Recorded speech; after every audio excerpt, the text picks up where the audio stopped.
안녕하십니까. 오늘도 불철주야 좋은 논문을 쓰기 위해 노력하고 계시는 심리학도 여러분, 얼마나 고생이 많으십니까? 참 이 심리학은 객관적인 증거를 가지고 연구를 하는 학문이라 참 연구하기 힘들죠. 다양한 장르도 있고 다양한 종류의 기법도 알아야 하고 이것저것 해야 될 게 많죠. 그냥 자리에 앉아서 뚝딱뚝딱 논문 쓰는 게 아니라 열심히 데이터 분석하고 모으고 해야 하니까 그게 쉬운 일은 아닐 겁니다. 그런데 이렇게 수많은 고난을 극복하고 드디어 데이터가 완성했는데 남은 것은 논문 쓰기. 이것도 쉽지 않죠. 사실은 논문 쓰기가 생각보다 어렵습니다. 특히 심리학과는 APA 양식이라는 미국 심리학회 기준에 따라 논문을 작성해야 하는데 이것이 상당히 어렵고 까다롭습니다. 왜냐고요? APA 양식이 좀 어떤 말로 하면 좀 성격이 나빠요. 굉장히 쪼잔합니다. 굉장히 디테일한 거를 전부 다 규정을 해놨기 때문에 이거를 잘 따라 쓰는 것도 쉽지 않습니다. 이 APA 양식이 얼마나 쪼잔하냐고요? 제가 책을 보여드릴게요. APA 양식 Publication Manual이라고 하는 책입니다. 다 영어입니다.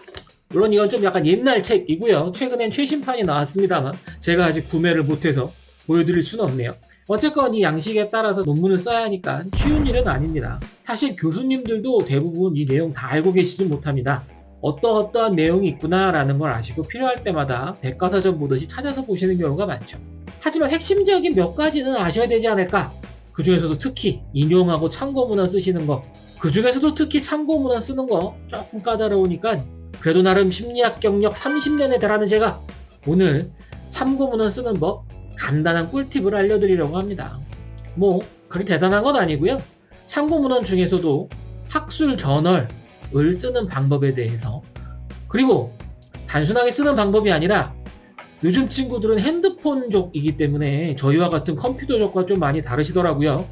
그래서 아래 한글을 잘 모르셔서 참고문헌 같은 거 쓰실 때 APA 양식대로 쓰는 거 어려워하시는 분들, 어떻게 여백 주는지 몰라서 이렇게 스페이스바 막 누르시는 분들, 그걸 위해서 아래 한글로 학술 저널 어떻게 써야 하는지 오늘 제가 한번 준비해봤습니다. 이 두꺼운 책 어렵죠? 그래서 사실은 이게 다 영어이니까 부지런한 한국 심리학자 분들이 우리말로 번역을 해놨습니다. 짜잔. APA 논문 작성법 뭐 이래서 다 되어 있긴 한데 이게 영어를 그냥 번역한 거잖아요.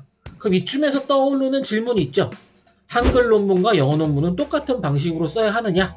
뭐 사실 그냥 쓰시는 분들도 있긴 합니다만 사실 한국 심리학회에서는 우리말 논문은 어떻게 써야 되는지, 우리말 참고문헌은 어떻게 해야 되는지, 그 다음에 저 AP 양식만 하더라도 종이의 기본 규격이 레터지라고 미국에서 많이 쓰는 규격 사이즈입니다. 근데 우리나라는 대부분 A4를 사용하잖아요. 그러니까 뭐 이런 식의 우리나라의 실정을 반영하여 한국 심리학회판 APA 퍼블리케이션 매뉴얼까지는 아니지만 참고 자료를 만들어 놨습니다. 한국 심리학회에서 만든 학술 논문 작성 및 출판 지침이라고 하는 책입니다. 뭐 궁금하시면 요거 보셔도 되니까 참고하시기 바랍니다. 뭐 책 팔러 나온 건 아닙니다. 심리학 논문 쓸 때 맨땅에 헤딩하시면 안 됩니다. 나름 근거를 다 밝히셔야죠. 내 연구가 완전 지구상에서 전혀 새로운 연구는 아니기 때문에 나의 연구와 관련된 기존 이론들, 기존 논문들을 잘 리뷰해야 됩니다. 그래서 그걸 밝혀야 하죠. 이거 보통 근거를 댄다고 하는데요. 어떤 종류의 논문이든 마찬가지긴 하지만 논문 쓰실 때 기존에 있었던 논문들, 책들 많이 읽어야 합니다. 그래서 그거를 바탕으로 주로 심리학 연구에선 서론 부분과 논의 부분을 구성을 하게 되는데요. 이때 남의 연구인지 안 밝히고 그냥 쓰면 뭐가 되죠? 표절. 네, 큰일 나죠. 그래서 심리학과에서는 보통 1학년 때, 뭐 요즘에도 그런지 모르겠습니다만 제가 학부 다닐 때, 그리고 지금 제가 다니고 있는 학교에서는 1학년 때 APA 양식을 좀 가르치고 있죠. 그래서 이제 참고문헌 쓰는 법이라던가 인용을 어떻게 하는지 알려주고 있습니다. 뭐 어쨌건 말씀드린 대로 여러분들이 기존에 다른 심리학자가 한 연구들을 내 논문에 차용할 땐 내가 어디서 어떤 내용을 차용했다라는 것을 밝혀야 합니다. 보통 두 가지 종류로 밝히는데요. 하나가 인용이고요. 또 하나가 참고문헌입니다. 인용은 본문 속에서 이런 연구가 있었다. 바로해서 누구누구 이렇게 밝혀주는 것이고요. 참고문헌은 논문이 다 끝난 다음에 뒤에 참고문헌이라고 쓴 서브 섹션을 달아가지고 리스트를 딱 달아주는 것을 말합니다. 뭐 잠깐 보여드리면 뭐 갖고 올 거 없어. 일단 제가 쓴 논문 하나 가져왔는데 이게 첫 장이죠. 근데 첫 장을 가보면 뭐 제목 있고 사람 있고 초록 있고 뭐 주요 주제어 있고요. 그 다음 서론 부분 나오기 시작하는데 이 서론 부분 잘 보시면 제가 사용했던 attentional blink 주의 깜빡임이라는 내용에 대해서 이제 소개를 하고 있습니다. 이런 뭐 attentional blink 누가 발견했는지 어떤 연구자가 했는지 알려드려야 되겠죠.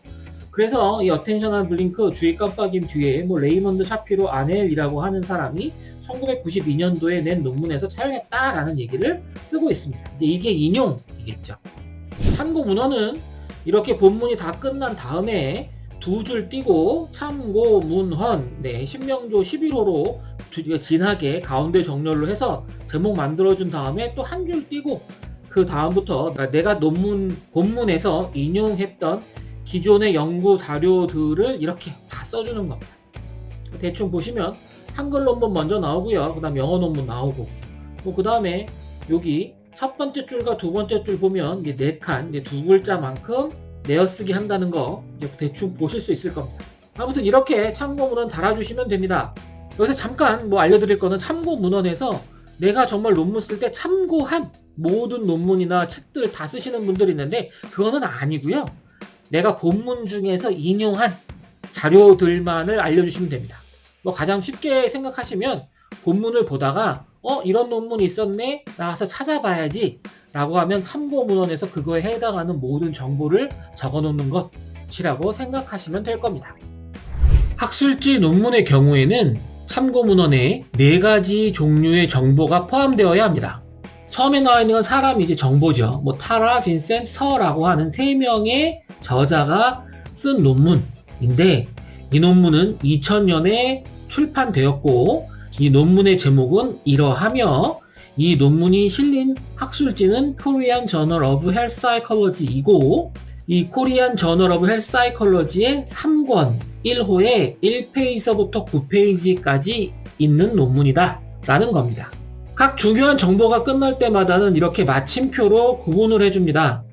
사람 이름 맞힐 때 이제 마침표, 뭐 요거는 이제 축약형이랑 동시에 쓰이긴 한 건데요. 아무튼 이런 마침표 하나 나오고요. 그 다음에 출판연도 다음에 마침표. 그 다음에 논문 제목 끝나면 마침표. 그 다음에 학술지 정보 다 끝나면 마침표. 학술지 정보에서 요 사이사이는 콤마로 처리가 됩니다. 까다롭죠? 그 다음 폰트의 경우에도 전반적으로는 다 명조체, 신명조를 써야 하는데 학술지 이름만, 아니 더 정확하게 말하면 이 학술지 이름과 이 논문이 출간된 권, 호는 또 아닙니다. 권만 이탈릭으로 표시가 됩니다. 이게 기본적인 참고문헌 작성에 필요한 정보들입니다. 이건 외국 저널, 주로 이제 미국 영문으로 되어 있는 저널은 이런 식으로 표시하면 되고요. 한글로 된 논문을 표기하는 방법은 조금 다릅니다. 첫 번째, 보통 우리가 인터넷이나 뭐 구글에서 그냥 물어보면 이런 식으로 나옵니다. 보통 여기 인터넷에 많이 나와 있는데요. 실제로 한국심리학회에서 규정해 놓은 곳은 이건 아니고요. 한국심리학회에서 규정해 놓은 방식에 따르면 한글 논문을 인용할 때에는 사람과 사람 사이에 and가 들어가지 않습니다. 그러니까 이렇게 보면 and가 들어가는 표현이 미국식을 따르면 이렇게 되는데 한글 논문일 경우에는 and 표시가 안 들어가게 이렇게 된다는 것이고요. 그 다음에 마지막 저자 이름 다음에도 마침표를 찍지 않습니다. 그냥 이렇게 홍길동, 김복동 그냥 한 칸 띄워주는 걸로 끝냅니다. 그 다음 이탈릭 대신 중고딕을 쓰는 것은 맞습니다. 가장 큰 차이는 뭔지 아시겠죠? 저널과 관련되어서 영문인 경우엔 이탈릭으로 표현해야 하는 것을 이탈릭으로 써야 하는 것을 한국에서는 중고딕으로 쓴다는 것이고 이름과 이름 사이에 and가 안 들어간다는 거, 제 마지막 저자 끝나고 난 다음에 마침표가 안 들어간다는 거는 영문과 논문을 참고문헌으로 쓸 때의 차이점입니다. 뭐 이런 거는 다 알 수 있는 내용이고 그러면 HWP로는 어떻게 써야 되는 거냐에 관해서 좀 이야기를 해볼게요. 우선 참고문헌을 쓰기 전에 그 논문 편집의 기본 사항이라고 해서 한국심리학회에서 규정해 놓은 양식이 있습니다. 이거에 따르면 용지는 A4로 해라. 여백은 위쪽 아래쪽은 이렇게 35mm로 하고 왼쪽 오른쪽은 30, 머릿말과 꼬릿말은 이렇게 규정을 하라 라는 이야기가 나옵니다. 자, 그러면 아래 한글에서 한번 규정을 해보죠. 여기를 잘 보시면 여기에 쪽 여백이라는 아이 보이시죠? 쪽 여백을 한번 눌러보시죠. 뭐 여기서 비슷한 걸 찾는 것도 방법이겠습니다만 우린 여기 쪽여백 설정으로 가봅시다. 이러면 뭐 가장 기본적으로 용지의 종류도 내가 골라줄 수 있고요. 뭐 여러 가지 것들을 제가 세팅을 해줄 수가 있습니다. 우리는 역시 A4, 한국심리학에서 요구한 대로 A4로 되어 있고요. A4 양식이었으니까 한국심리학 양식대로 여백만 한번 고쳐볼게요. 위쪽은 35, 아래쪽도 35, 그 다음에 왼쪽은 30, 30으로 되어 있네요. 오른쪽도 30, 30으로 되어 있네요. 그 다음에 머릿말은 12, 꼬릿말 여기 있는 거는 13 이렇게 돼서 설정해주면 이것이 좀 변하게 되어 있습니다. 그 다음에는 글자체를 바꿔봅시다. 글자 모양을 클릭하면 다 아시는 대로 바꾸시면 됩니다. 글꼴부터 바꾸면 이거 신명조. 그 다음에 장평이라고 바꿔야, 여기 장평 95라고 나오죠? 장평은 글자의 그 가로 세로 비율을 말합니다. 여기 장평 있으니까 95로 맞춰주고요. 그 다음 자가는 글자와 글자 사이의 간격이죠. 마이너스 10으로 하겠으니까 마이너스 10 치시면 됩니다. 그 다음 줄간격 160이 나오는데 줄간격을 세팅하기 위해서는 여기가 아니고요. 설정 누르셔서 글자 끝나고 여기 문단 모양에 가셔야 됩니다. 문단 모양 가면 여기 줄간격 160으로 되어 있네요. 이렇게 이거를 선택하신 다음에 설정 누르시면 이제 끝입니다. 좀 쓰면 자, 준비가 되었으니 이제 시작하시면 될 겁니다. 자, 그럼 이제 한번 실제로 참고문을 한번 써봅시다. 논문을 찾아야 되겠죠. 뭐 다양하게 찾으실 수 있으시겠지만 제가 좋아하는 건 구글 스컬러입니다. 구글 스컬러에서 논문 한번 찾아보죠. 아, 저와 제 옛 졸업생의 이름이 보이네요. 이 두 사람 이용해서 한번 찾아보겠습니다. 아, 제가 이 친구 이름을 쓰는 건 이 친구 이름이 흔하지 않아서 아주 검색이 잘 됩니다. 여기서 이 큰 따옴표 클릭하시면 인용할 때 각각 양식에 따라서 하는 법이 딱 나옵니다. 아이고 좋아. 얼마나 좋아요. 근데 문제는 뭐예요? 이게 우리나라 논문은 정확하지 않다는 게 문제가 되겠죠. 심리학회 말고 다른 쪽의 논문을 보면 이런 식으로 그냥 미국 양식 그대로 사용해서 쓰시는 법도 있긴 한데 우리는 한국심리학회에서 따로 나온 양식이 있으니까 그거대로 합시다. 그래도 귀찮으니까 이거 카피해서 붙여서 씁시다. 왜냐면 이거 다 치는 거 너무 지겹잖아요. 그래서 컨트롤 C 눌러서 복사하시고 여기다 붙입시다. 이제 이거 아까 저희가 만들었던 그 페이지인데요. 그냥 컨트롤 V 눌러서 붙이면 텍스트 형식으로 붙이기 딱 붙이면 우리가 아까 했던 대로 글자 모양 한번 가서 보시죠. 신명도 살아있고 장평자간 다 살아있죠. 이런 식으로 딱 붙게 됩니다. 아, 이걸로 끝이야 하하하 하면 안 되죠. 아까 우리 말씀드렸던 것처럼 한국심리학회 양식에 맞도록 변환시킵시다. 우선 첫째, 사람 이름 사이에서는 엔드가 안 들어가죠. 지우고 두 칸이나 떨어져 있네요. 사람과 콤마 다음엔 한 칸. 지운 다음에 마침표가 있지만 우리는 마침표를 쓰지 않으므로 과감하게 지우겠습니다. 자, 또 한 칸에서 2019년에 나온 논문이에요. 마침표 잘 되어 있고요. 화장은 남성의 얼굴을 매력적으로 보이게 하는가? 물음표가 있죠. 사실 물음표는 마침표 역할을 하기 때문에 마침표를 지우겠습니다. 그 다음 한국심리학회지 일반이라고 하는 학술명이 나오죠. 아까 이거는 뭐라고 한다고 했나요? 미국 양식에 따를 거면 이탈릭이겠지만 우리는 이걸 폰트를 바꾼다고 했습니다. 뭘로? 중고딕으로. 그러면 여기 눌러서 중고딕으로 바꾸시면 됩니다. 이걸로 끝인가요? 아니죠. 여기 나오는 38 권도 마찬가지로 중고딕으로 바꿔주셔야 합니다. 이렇게 되면 완성이냐? 아니죠. 이걸로 되면 문제가 좀 있습니다. 뭐가 문제냐면 아까 말씀드렸듯이 두 번째 줄부터는 두 글자, 즉 네 칸을 비워놔야 합니다. 두 글자 네 칸 하니까 좀 헛갈리시긴 한데 그냥 보면 한글로 보면은 두 글자입니다. 그런데 사실 한글이 영어 기준으로 보면 영어 두 글자가 한글 한 글자예요. 컴퓨터에서 차지하는 공간이라고 할까요? 그게 그렇습니다. 그래서 보통 요게 워드 프로세서상 4개의 캐릭터 4글자라고 하면 한글로 두 글자에 해당이 됩니다. 어쨌건 두 번째 줄이 김기연이면 요 사람의 두 번째 글자 기 끝날 때쯤에 오면 되는 거예요. 요렇게 맞춰주도록 써야 합니다. 자, 그러면 아래 한글에서 한번 해봅시다. 자, 아까 써붙인 홍락견 최회운의 이 논문을 아까 했던 문단 모양으로 갑니다. 문단 모양에 보면 여기에 첫 줄이라고 해서 들여쓰기, 내어쓰기가 있습니다. 여기서 우리가 아까 봤던 대로 APA 양식의 참고 문헌은 내어쓰기를 하는 겁니다. 이렇게 첫 줄만 쭉 앞으로 나온 거 보이시나요?